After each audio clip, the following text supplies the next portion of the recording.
कवठेमहांकाळमध्ये पोलिसांचा ड्रग्जवर घाव, गांजा जप्त, 3.2 लाखांचा मुद्देमाल आणि दोघे गजाआड. कवठेमहांकाळ शहरात अंमली पदार्थाविरोधात पोलिसांनी मोठी धडक कारवाई करत सुमारे 3,02,450 रुपयांचा मुद्देमाल जप्त केला असून 2 संशयितांना अटक करण्यात आली आहे. या कारवाईमुळे परिसरात सुरू असलेल्या अंमली पदार्थाच्या व्यवहाराला मोठा आळा बसल्याचे मानले जात आहे.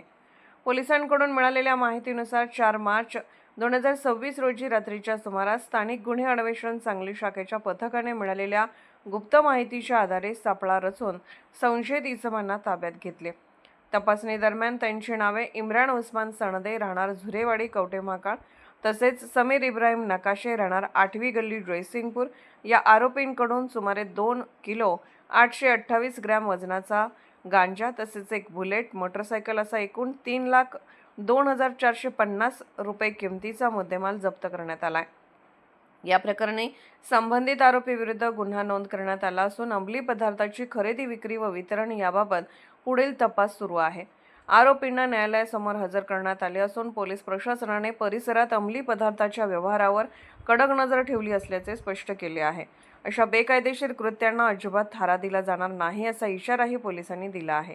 ही धडक कारवाई पोलीस अधीक्षक संदीप घुगे यांच्या मार्गदर्शनाखाली स्थानिक गुन्हे अन्वेषण शाखेच्या पथकाचे पोलीस निरीक्षक संजीव झाडे, सहाय्यक पोलीस निरीक्षक सिकंदर वर्धन, पोलीस उपनिरीक्षक महादेव पवार यांच्यासह अनिल ऐनापुरे, संजय पाटील, अमोल ऐदाळे, आमसिद्ध खोत, इम्रान मुल्ला, संकेत मगदूम, सोमनाथ गुंडे, अमर नरळे, सुनील जाधव, रोहन गस्ते, सुशांत चिले, अभिजित पाटील, अजय पाटील आदी पोलीस कर्मचाऱ्यांनी यशस्वीरित्या पार पाडली.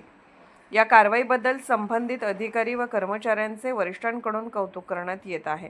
दरम्यान परिसरातील नागरिकांनी पोलिसांच्या या धाडसी कारवाईचे स्वागत केले असून अंमली पदार्थ विरोधातील मोहीम आणखी तीव्र करण्याची मागणी नागरिकांकडून होत आहे. Arthrajya news मराठीकरिता bureau report. Arthrajya news चॅनलला लाईक करा, शेअर करा आणि सबस्क्राईब करा.